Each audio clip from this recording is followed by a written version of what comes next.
Hi, everyone, and welcome to Happy Not Satisfied. My name is Dan Morrison, and I am the founder of Happy Not Satisfied and host of this podcast. Today, I have an incredible guest, somebody that I've gotten to know over the past year and a half. She had an amazing career at NBC Universal. She is now the Executive Vice President of Unscripted TV, films, and podcasts at Anonymous Content. An amazing person and someone that I'm really honored to speak to today. Welcome to Happy Not Satisfied, Jessica Grimshaw. Hi, thanks for having me. Thank you so That's much. Quite the intro. I feel like I want that to happen before I walk in any room. It would hype me up for the rest of the day. I am here to be your hype man. I can tell you that right now.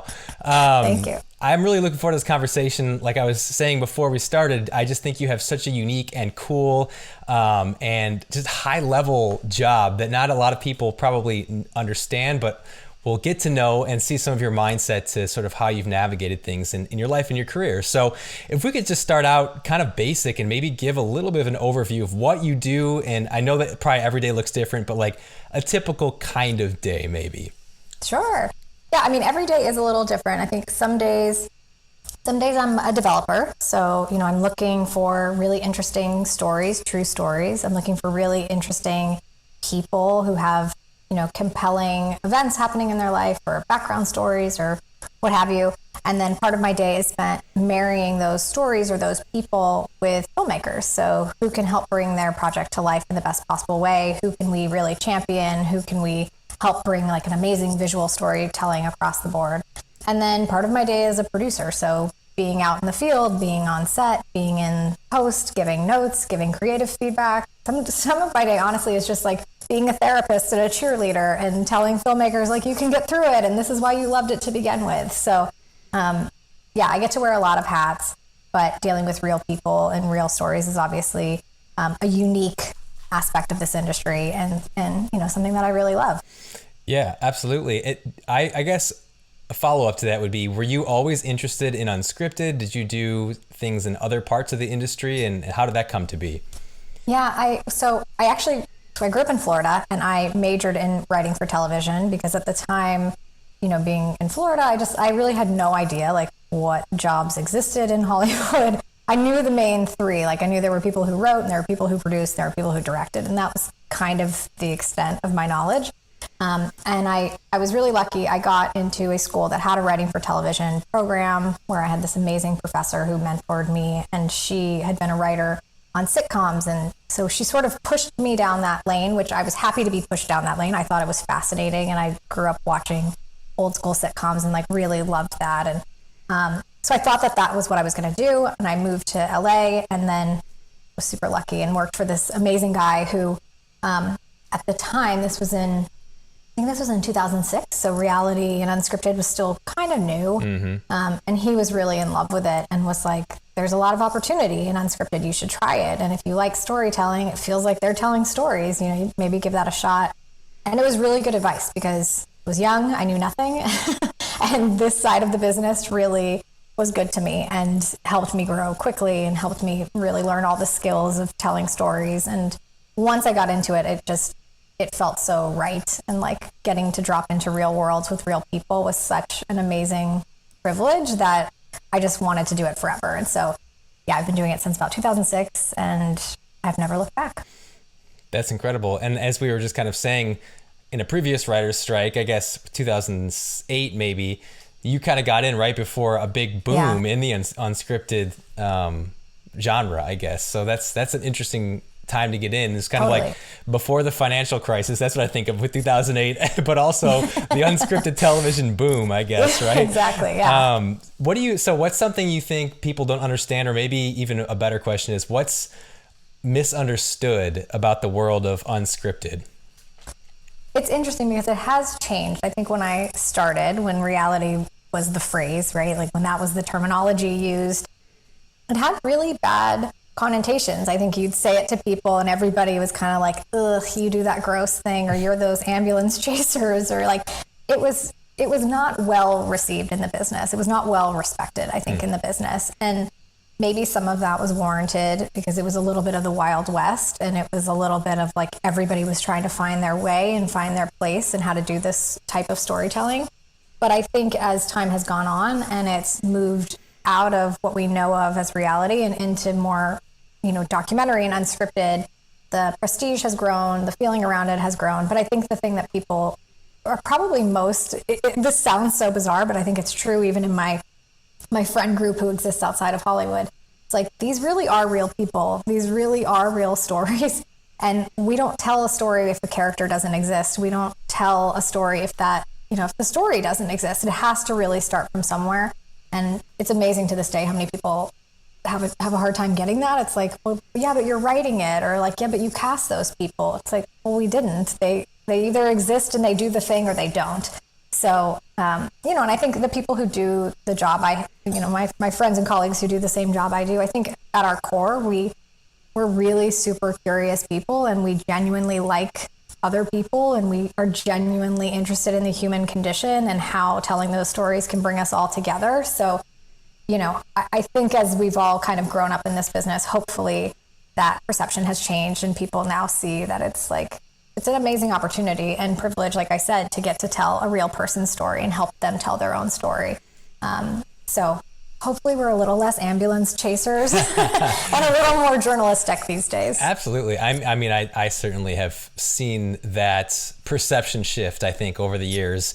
Do you think that there's kind of like a gradient of the types of unscripted content that exist within sort of that world that you're talking about? Maybe some of it could be a little more scripted depending on what the goal is of that project, as opposed to something that's really just like raw and real. Yeah, and I think some of that has to do more with the boring stuff. It has to do more with the timelines and the budgets and like the network desire, because we all know the truth of somebody's life, if you're lucky, happens slowly, right? It unfolds slowly over many years, but we don't always film with someone over many years. So sometimes you need to give life a little push to see the person win the race or get the thing or score the goal or whatever. So, sometimes there is a little help. And I think because of the timeline and the budgets, the amount of help you give is sometimes dictated by those external factors. It's a really interesting way of thinking about it, and sort of a tangent, but as a new parent, everyone always tells me that the days are slow, but the years are fast. Right. And I'm already starting to feel that I feel like little Leo was born yesterday, and he just turned 9 months today. So it's amazing. Yeah. Anyway, back to the unscripted script here. So I'm curious. I love getting that insight into what you do, but like we talked about, a lot of what we do in this podcast is talk about mindset and sort of how you've gotten to where you are and creating your own luck and things like that. So I don't know if there's anything that you have thought of before we talked, or generally day to day that comes to mind of just how you've kind of gotten to where you are and what your mindset's been and how you have that tenacity or how you think about sort of being ambitious, but also, doing that in a productive way all the way through to how you've gotten to where you are now. So I'd love to hear anything about that. Yeah, I think there's a few things. I think one, in terms of sort of creating your own luck and maintaining some level of ambition while still being a whole person, a 360 degree person. I think, in terms of creating your own luck, to me, anytime you're willing to take a leap of faith, you're inevitably creating your own luck, because an outcome is going to happen, right? You're guaranteed an outcome. It's either going to go the way you wanted or it's going to go the way you didn't expect. But either thing is going to give you an answer and send you on a new path. So I think if you can be brave enough to take those leaps and take, hopefully strategic, calculated jumps, it's going to get you somewhere else. It's going to open another door that you didn't expect. And that's going to open opportunity, which hopefully will provide some luck. And I think for me, making the move out here, like I said, coming from Florida to Los Angeles, I didn't know a single soul. I think, I had all of my earthly possessions in garbage bags in my boyfriend's car. And I think I had $1,000 to my name. Things were bad. Things were not going well. But I think being willing to just sort of take that leap of faith and say, I'm going to figure it out. And if it's going to work, that's great. And that'll be exciting. And if it doesn't, that'll tell me something too. And just being willing to sort of take that journey and see where it went.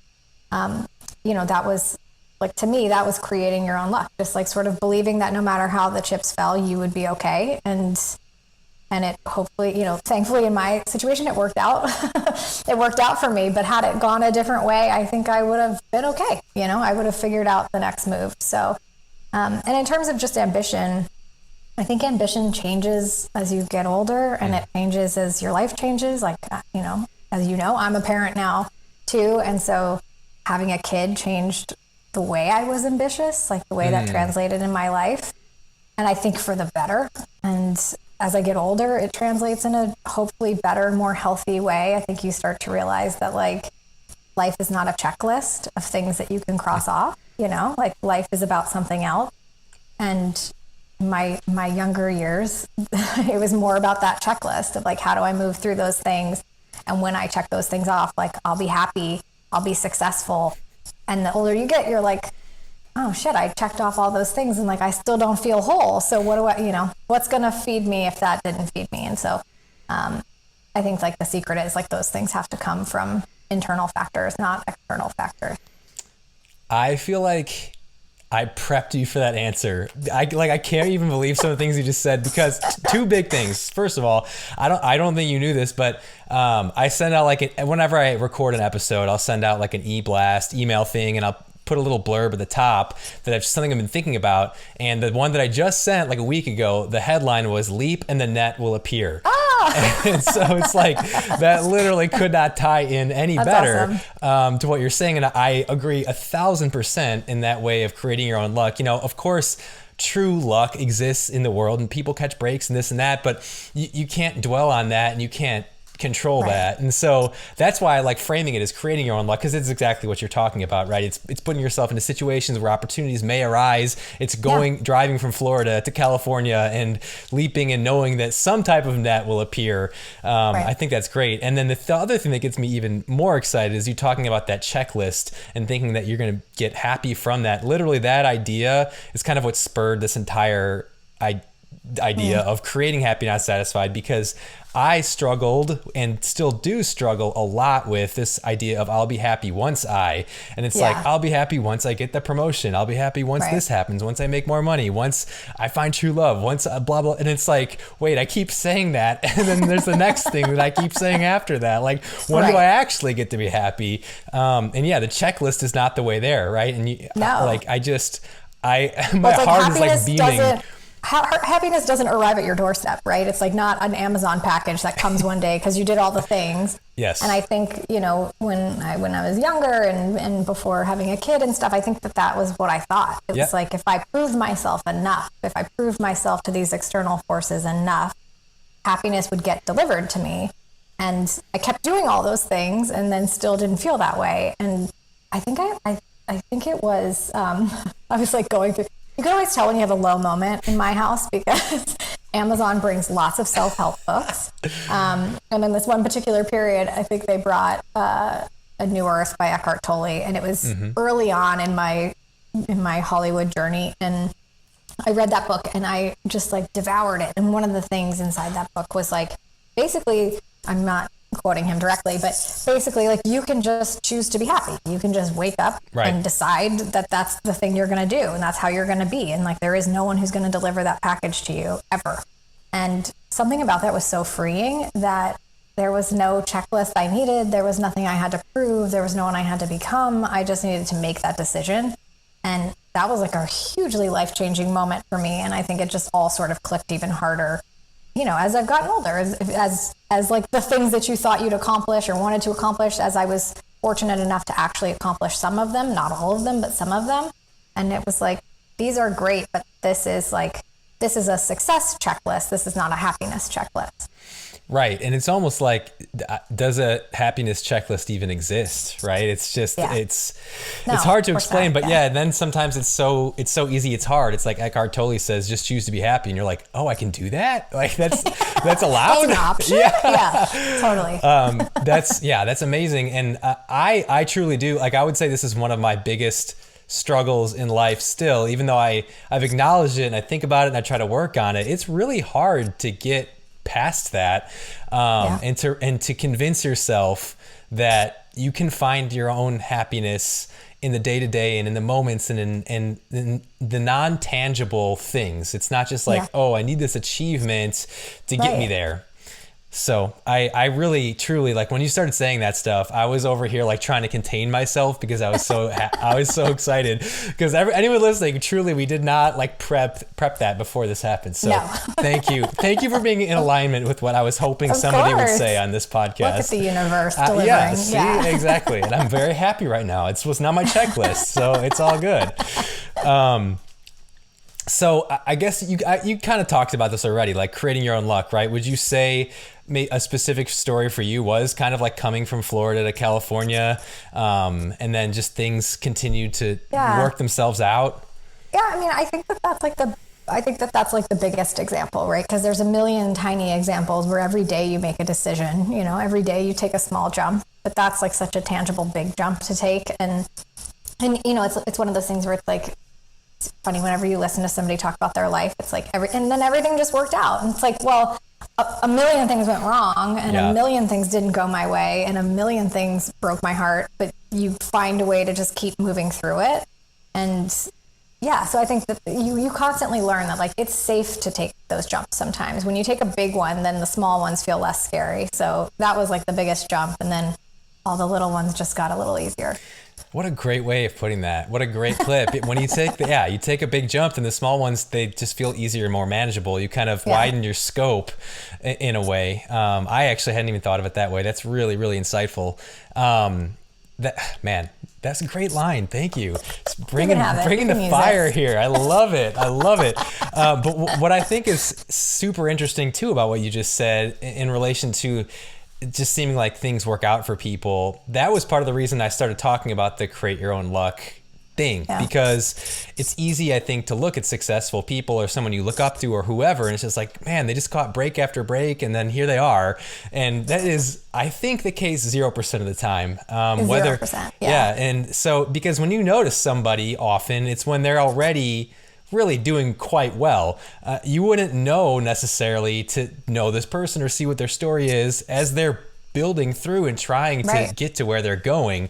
So that to me is like, that's the rest of the iceberg. That's what's interesting to talk about, because that's what can help people. When you see, you know, whatever, it's just a very easy low-hanging fruit example. It's like LeBron James is the best player in the NBA, and he just was born with that, whatever. Of course, he was born with like natural ability, but you know, you didn't see him when he was in 7th grade, probably like shooting 9 billion free throws, or, you know, whatever. Sure. It's exactly. You didn't see the sacrifice. You didn't see the struggle. You didn't see everything he didn't get to do. That's the other part of it, right? It's like when you make these big jumps, it means you didn't get to do something else. Like something else fell apart, something else fell by the wayside, something got left behind.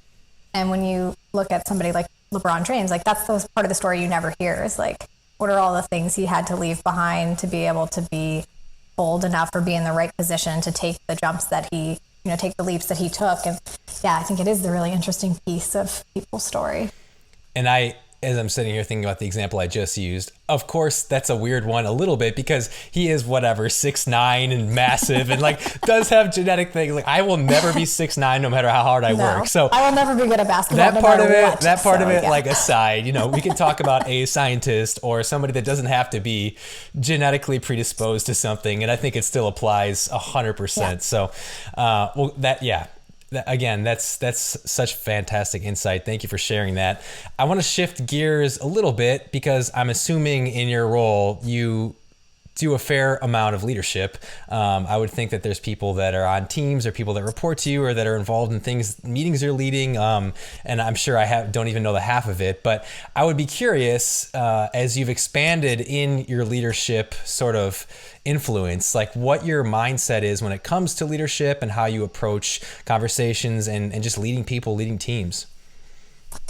Yeah, I mean, that's a good question, and one that I am currently struggling with. I mean, leadership is really interesting because it's not really something we're ever trained to do. Prior to being at Anonymous, I was at NBC Universal, and it was something I talked a lot about with folks there, is like, you just sort of get these jobs and the expectation is you just know how to be a leader, and no one really does. I mean, I guess there's some people who have like just an amazing innate ability to lead a team, but I think for most of us, it's kind of a daily struggle, and it's a daily conversation we have to have with ourselves of like, how do I handle this situation? How do I give this person the thing that they need? How do I, like, what do I actually need from them? Am I being clear and concise in my direction? Am I showing up for this place and these folks in the way that I need to show up for them? And so I don't know. I don't have a great answer other than I think it's kind of an ongoing thing. And I think part of it is like, just be a human being. And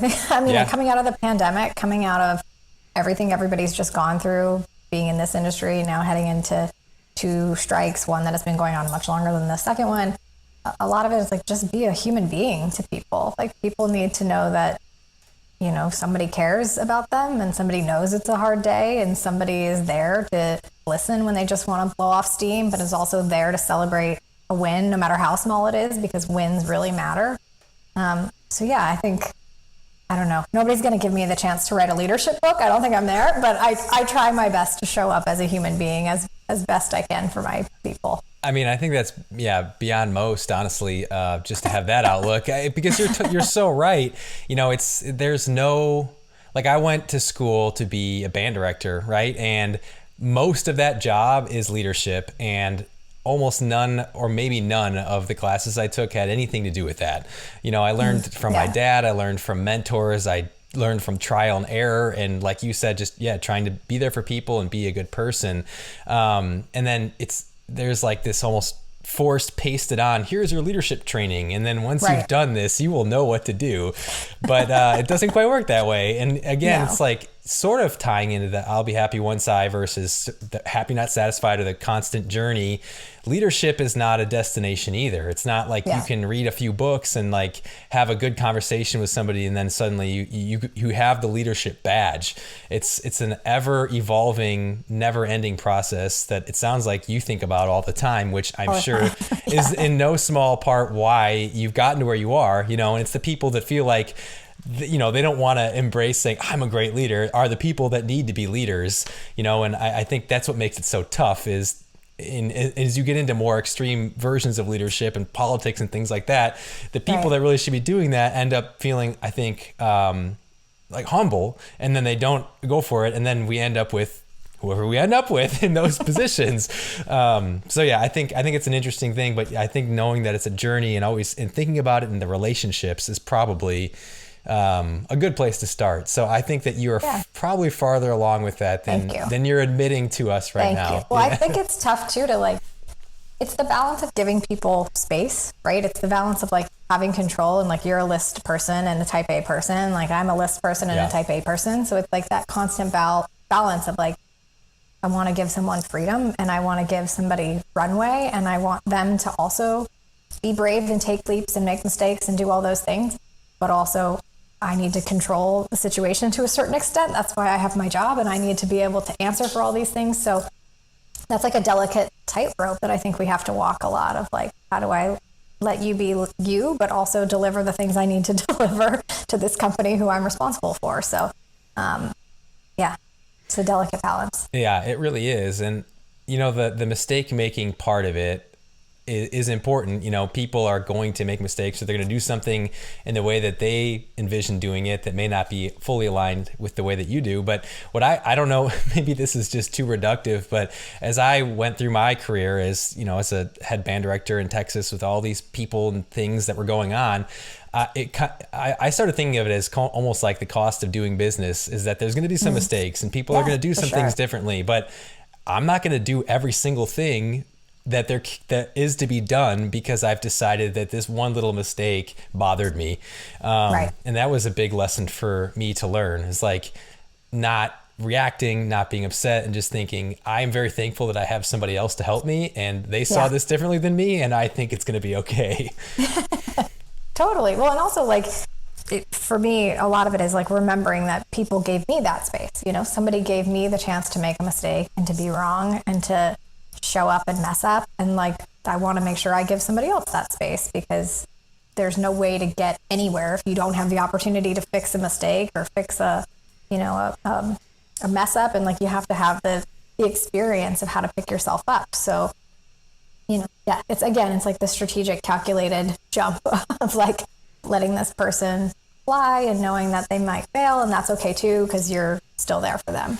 letting them leap and have their net appear, right? Exactly. Paying it forward with that whole mindset for sure. So as I've said a few times, and I think anyone would agree that just kind of sees what you've done and what you do is you've experienced a lot of sort of, I think, tangible career success, quote unquote, right? It's like in the traditional sense. But I also think in this conversation, it's become apparent that that's not necessarily the number one way that you want to define yourself is by like checking off the list, right? Or like, I've achieved this. So then like, how would you define success, or when do you know that you feel like really good about what you've done in your life? Yeah, I saw you sent me that question yesterday, a couple days ago, and I've been like, what is the answer to that question? It's a tough one. It is a tough one. I mean, I think part of it is like, again, it's the mental shift. It's the mental shift away from the checklist. And it's the mental shift that happiness is not going to be given to you. You've got to just find it. And so for me, a lot of it has been like, what are the things that make me feel joy? What are the things that make me feel content? And like, how do I get more of that feeling? And so to me, it's like, if I can answer the question that like, was I a good partner that day? Was I a good parent that day? Was I a good friend that day? Did I show up for somebody who needed it? You know, did I make something hopefully a little better instead of making something a little worse? Like, was somebody happy about their experience with us? Did somebody leave feeling like they'd been seen or understood in a way they hadn't been seen or understood before? If those things start to become yeses for me, and yes, this sounds like a checklist, but it's like, that's that internal gauge of like, those things all make me happy. You know, like my kid is happy, my friends are happy, my spouse is happy, like the people I work with are happy. Like now I feel good. I feel like I was part of somebody else's happiness. And so then that makes me feel it. So I think for me, success is more defined around those feelings than it is around something I got or something I earned or something I achieved. It's more like internal emotional related than it is external achievement related. Another great one. It's just so good. I'm just sitting here like, I can't believe how good this is. So that my next, maybe last question maybe would be, did you, and maybe I know the answer to this, but did you always feel that way? And was there a gradual shift to that? Was there like a moment you remember where that shifted? Was it the Eckhart Tolle book? Like what? Because that was such a beautiful answer. And I mean, I love that. I think everyone at least wishes they could feel that way, but it's kind of easier said than done. So how did you get yourself there, and when and over how long do you think that happened? Yeah, I mean, the truthful answer is I had a really bad period of work. Like I had a really bad period of work-life balance where everything had just gotten out of whack, and I was working constantly, and like it was the only thing I cared about, and it was, you know, it was the only thing that mattered, and it was the only thing that was going to give me happiness, was getting these things, achieving these milestones. And I started realizing like everything in my life was sacrificed for that one goal. And then I got the thing I wanted. You know, I got the promotion, I got the money, I got the thing, and I looked around and it was just like, I don't think I'm getting anything else. Like, I think everything else might have gone away for this one goal. And did I really want, is this the thing I actually wanted? And during that time, I think I was so consumed with like the politics of work and the gossip of work and the, you know, just like the messiness of being inside a company and working with people. And just like all of that had become so all consuming that, you know, I think my husband pulled me aside at one point and was like, I can't hear one more work story from you. I can't hear about these people one more time. Like I'm losing my mind. You got to talk about something else. And it was a really big moment for me. And so I think that tied with like probably a bottle of wine in the Eckhart Tolle book. I was like, I'm going to try something new. And I ended up actually quitting that job and starting a new job and starting with a new team of people. I just like really needed to sort of make it as dramatic as possible, you know, like make a real decision that got me out of the situation, because I was never going to pull myself out of that fog being there. I needed to really separate. And it was the best thing I ever did. Like it really was. It was just like an immediate light switch got flipped, and now it was like new energy, new people.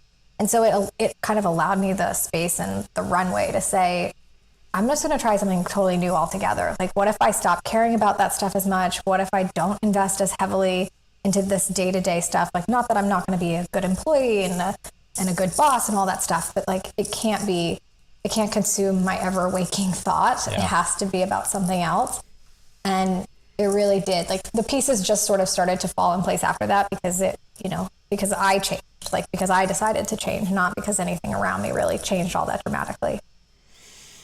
I'm like shocked how similar so many of the things that have happened to you have happened to me, but in obviously different contexts. When you said a switch flipped, like 4 years ago, the exact same thing, the switch flipping happened to me. And for me, it was like, I knew I had to change all of my approaches to wellness and well-being, and whether that was exercise and eating well or meditating and all these things that I just didn't do that put me in a really unhealthy mental place.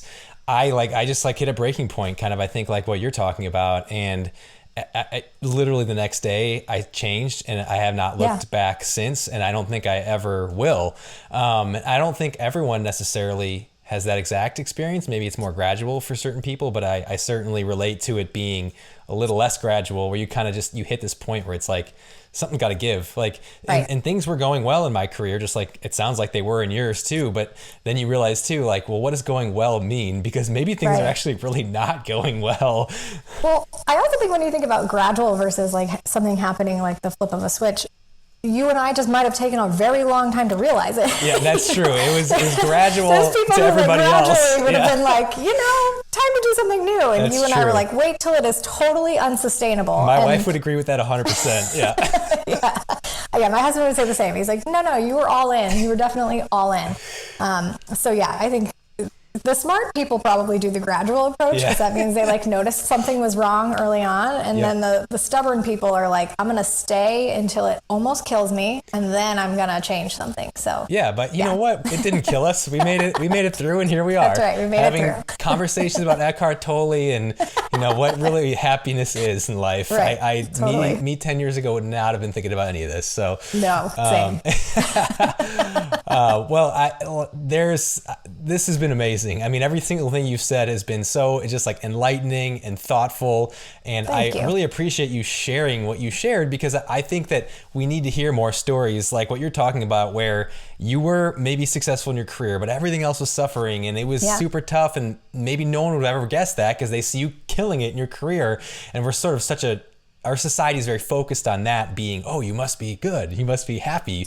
But it doesn't necessarily go that way. And I think it doesn't get talked about a lot. I think a lot of people experience it, but not necessarily are we discussing it as often as we should be. And I think it really, really helps. It helped me just to hear your story. So I can only imagine everyone else that's going to listen to this, they're definitely going to get something out of that. And it's just been a really special conversation. So I appreciate you taking some time, because I know you are incredibly busy. And I don't know if there's anything like anonymous content, website, your social, anything you want to plug. And if not, it's totally fine. But oh my God, my first plug. Yeah. This is so exciting. Yeah. I don't have anything specific to plug, but what I would say in the light of the strikes and where we all stand right now with everything that's happening in the entertainment industry is take a minute, watch something that's not mainstream. Like, watch the arty film, watch the small film, watch the thing that you would otherwise never watch, because that was somebody's passion, that was somebody's entire life. That was somebody's big jump.